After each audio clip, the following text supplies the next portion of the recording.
بسم اللہ الرحمن الرحیم۔ السلام علیکم۔ 99 افراد کو قتل کرنے والے کی توبہ کا واقعہ۔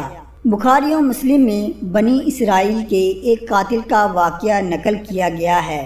حضور اکرم صلی اللہ علیہ وآلہ وسلم نے اللہ کے یہاں توبہ کی قبولیت کے متعلق صحابہ کرام رضوان اللہ علیہم اجمعین کے سامنے بنی اسرائیل کے ایک قاتل کا نہایت خوبصورت اور ایمان افروز واقعہ بیان فرمایا کہ بنی اسرائیل میں ایک شخص چوری، ڈکیتی اور قتل کرنے میں بہت مشہور تھا اور نہایت معمولی بات پر کسی کو قتل کر دیتا تھا۔ ہوتے ہوتے اس کے ہاتھ سے 99 افراد کا قتل ہو چکا۔ اس کے بعد اس کے دل میں احساس پیدا ہوا کہ مجھے بھی تو اللہ کے یہاں جانا ہے۔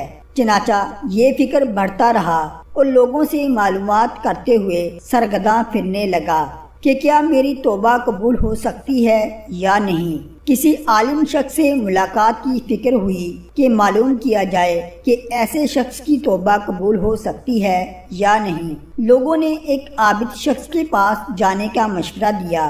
اس شخص نے اس کے پاس جا کر مسئلہ معلوم کیا کہ کیا میری توبہ قبول ہو سکتی ہے اور کیا میری مغفرت ہو سکتی ہے جبکہ میں نے 99 انسانوں کو قتل کیا ہے۔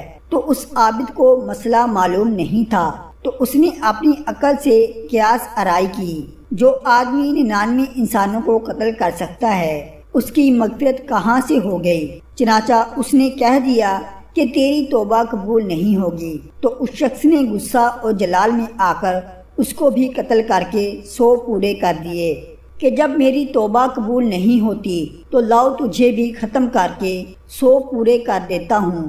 چنانچہ اس نے 100 قتل پورے کر دیے، مگر اس کے دل میں یہ خیال آتا رہا کہ میری مغفرت کی کوئی شکل ضرور ہوگی۔ اس لیے اس نے لوگوں سے پھر سے معلومات کا سلسلہ جاری کر دیا کہ روئے زمین میں سب سے بڑا عالم کون ہے، اس سے جا کر معلوم کروں گا، وہی صحیح مسئلہ بتا سکتا ہے۔ آخر لوگوں نے اس کو بتلایا کہ فلاں جگہ ایک عالم رہتا ہے، اس سے جا کر معلوم کرو۔ چنانچہ اس نے اس عالم صاحب کے پاس جا کر اپنی زندگی کی کارگزاری سنائی اور 100 آدمیوں کو کس طرح سے قتل کیا ہے سارا کارنامہ سنا کر معلوم کیا کہ اب بتلائیے کہ میری توبہ قبول ہو سکتی ہے یا نہیں۔ کیا اللہ کے یہاں مجھ جیسے گناہگار کے لیے مغفرت کا کوئی خانہ ہے؟ تو اس عالم صاحب کو چونکہ علم تھا تو اس نے بتلایا کہ تیرے گناہ معاف کرنے میں اللہ کے یہاں کیا رکاوٹ ہے۔ اللہ کی رحمت کا سمندر تجھ جیسے گناہگاروں کے گناہوں سے بہت بڑا وسیع ہے۔ چنانچہ اس عالم صاحب نے مشورہ دیا کہ تم فلاں جگہ سفر کر کے جاؤ، وہاں کچھ اللہ کے بندے رہتے ہیں، ان کا مشغلہ صرف اللہ کی عبادت ہے، ان کے ساتھ مل کر اللہ کی عبادت کرو اور نادم ہو کر اپنے گناہوں کی معافی مانگو، انشاءاللہ تمہاری مغفرت ہو جائے گی۔ جب اس شخص نے آدھا راستہ طے کر لیا، مالک الموت آ گئے اور اس کی موت ہو گئی۔ اب اس کی روح کو لے جانے کا مسئلہ کھڑا ہوا۔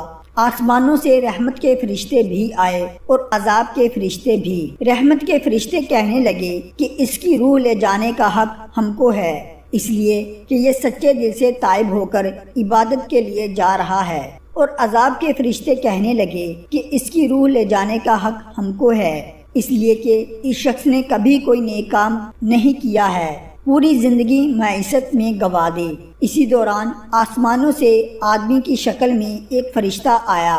بعض روایات سے معلوم ہوتا ہے کہ یہ آنے والا فرشتہ جبرائیل علیہ السلام تھے۔ چنانچہ اس فرشتے نے تشریف لا کر ان دونوں طرح کے فرشتوں کے درمیان یہ فیصلہ کیا کہ دونوں طرف کی مسافت ناپ کر کے دیکھ لو کہ جہاں سے آ رہا ہے وہاں کی مسافت قریب ہے یا جہاں جا رہا ہے وہاں کی مسافت قریب ہے، لہذا جہاں کی مسافت قریب ہو اس شخص کو وہاں والوں میں شمار کر دیا جائے۔